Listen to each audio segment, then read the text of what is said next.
All right. This is Troy J. Robertson back with the Real Housewives of Beverly Hills recap with FabFitFun. As always, make sure to like, share, and subscribe to FabFitFun's channel and tune in every single week to see me recap Real Housewives of Beverly Hills Season 9. Let's get into it, shall we? This was a pretty timid episode moving into it, and then at the end it kind of really got a little climactic, but in the beginning there were some really pivotal points. So when Erika Jayne heads over to Dorit's to help her with her photo shoot for Beverly Beach, her swimwear line, she and her have a little bit of a sit down, and Dorit kind of just lays it out for Erika Jayne, and she's like, I went to lunch with Lisa, even though they didn't have lunch, and she showed me 6 pages of text messages from Teddi and John Blizzard back and forth with one another.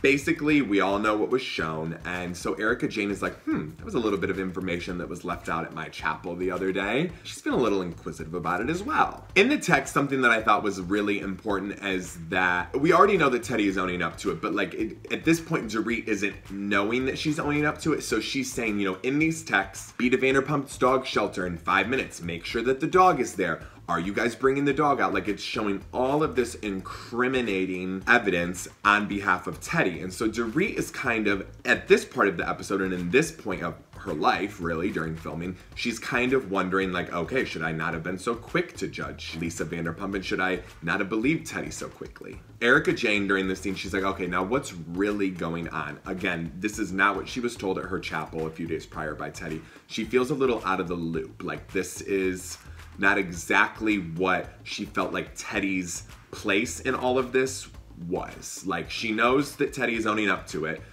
but she has alluded to the fact that she wasn't in it as much as she was, and so now Erika's feeling a little, Big piece of advice here at the end, and I think that this is really interesting because Dorit, this is now her 3rd season, so this is like almost advice you would give a new girl if she was in some drama, but Erika Jayne is like, to Dorit, don't trust anyone.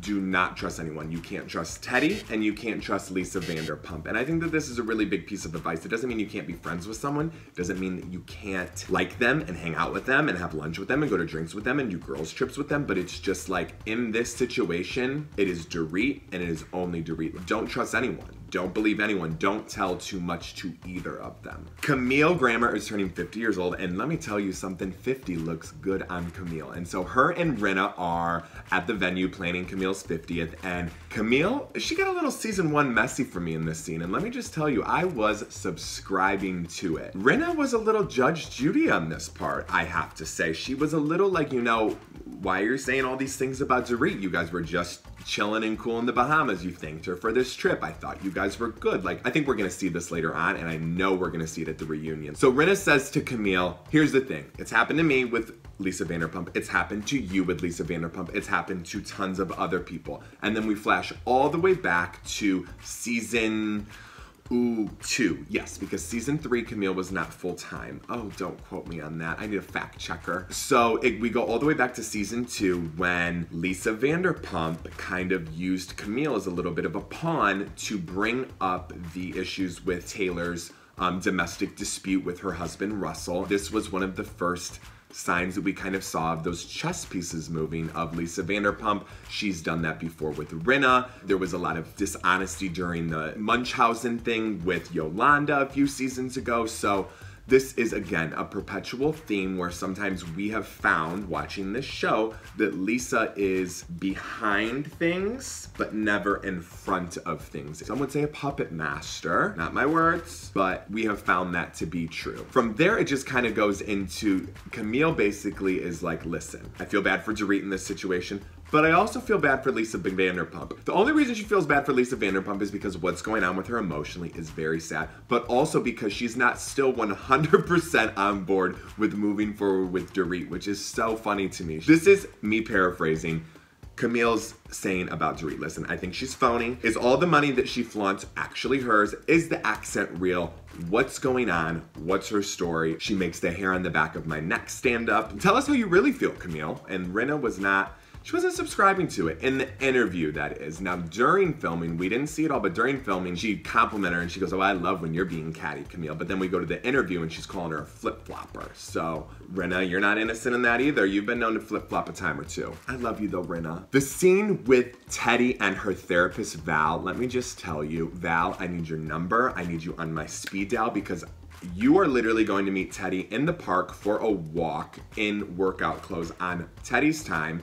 And I can barely get every other Thursday with my therapist. Okay, so Val, you're about to have a new client here on the way, okay? So Teddi is basically just owning up to her therapist. She's saying how she's stuck between a rock and a hard place. She's owning it. She's holding herself accountable. Her therapist is telling her, listen, you can't be perfect. There's going to be a loose end. It's all about you owning it and you saying your truth and speaking your truth. And I thought that that was really good advice. Something in that scene, though, that I found a little suspect, if you will, is when she used the term orchestrated. And so what Teddi says to her therapist, Val, is when she was talking about like her involvement in it and they used the term orchestrated, Teddi then says, this is what I need for you all to do for me to be able to orchestrate this plan for you. And I think that this was just like a Freudian slip. I think that she kind of meant to use the term follow through with what y'all are orchestrating, but it was a little, in the court of law, would have been a little bit of incriminating to me. I think it showed a motive. Another thing that was really important in this is that she said the reason she was not up front in the Bahamas is because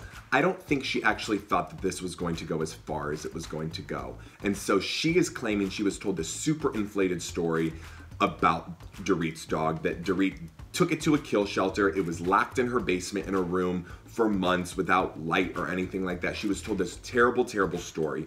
And so then when she went through with the plan, couldn't pull the trigger on the plan, and then it was brought up in the Bahamas, and she said, listen, people are talking about this. I want you to know people are talking about this. She didn't want to get into it because she was told such a disgusting story that she felt like she wanted to protect Dorit. And so that was really important for us to know, because I'm sure we all out there have been saying like, well, why didn't you just say something in the Bahamas? I think Teddi really might have thought that this would have blown over. Then Teddi tries to use some of the evidence about the joke about adopting the dog in episode 1 when Lisa said, don't even think about it, Teddi, you don't need to be fostering this dog. Teddi kind of used that as a little bit of a defense. That one kind of needed to be pulled off. I think that that took us down a different track we didn't need it to be on. I think it was coincidental, if anything. I don't think it was any corroboration to a crime, if you will. We get to Camille's 50th birthday party, and the ladies are sitting there, and it's Erika Jayne, Lisa Rinna, Dorit, and Teddi. We're just moments into the scene, and then Dorit and Teddi just look at each other. Everyone has a little bit of silence, and then Erika Jayne goes to Dorit, just tell her. So Dorit lets Teddi know, like, listen, I had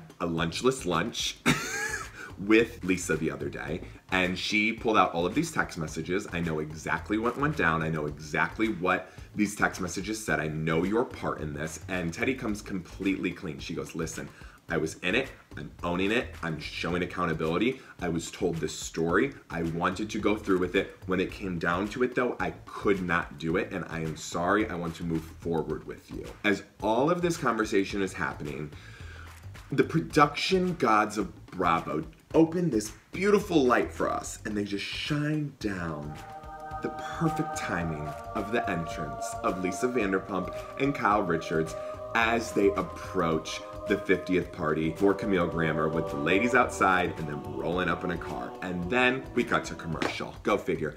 As we cut to commercial, Kyle Richards says, and I quote, well, this doesn't look very inviting. Kyle and Lisa dodged that group of ladies like a pothole. They were not having it. And then all of a sudden the ladies are still outside talking. Denise is like, I think that they need to come inside. This is Camille's 50th party. So she goes outside and goes, listen, I think everyone needs to come in. Then Kyle comes outside. Then Lisa comes outside. And then Lisa and Teddi go head to head. The gist of this is Teddi says to her, I have owned my part. I have shown my accountability. Lisa Vanderpump, if you do not want to own up to what you did, and if you don't want to hold yourself accountable, then that is on you. That seems to be working very well for you over the years. Like, it seems to be working great for you to not own up to your part in anything.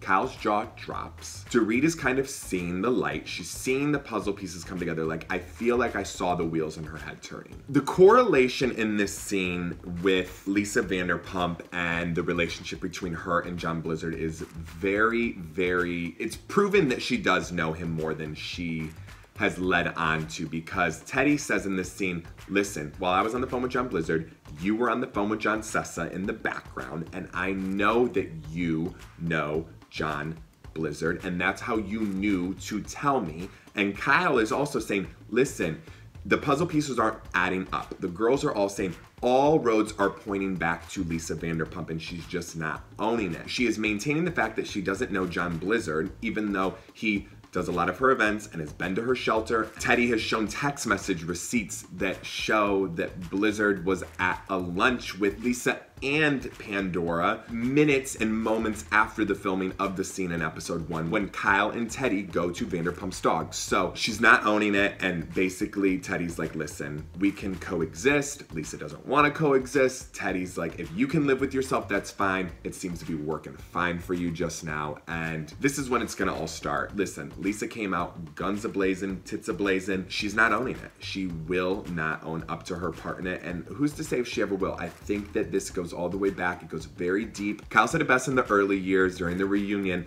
Being friends with Lisa Vanderpump is like playing a game of chess. Every move is calculated and really well thought out. You heard it here first, people.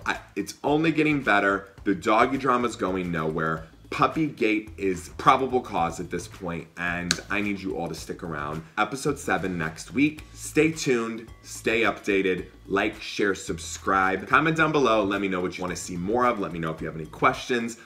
Let me know what's going through your head. Like, I want to talk to you. So, I will see you all next week. Over and out. Happy Thursday, and have a great weekend.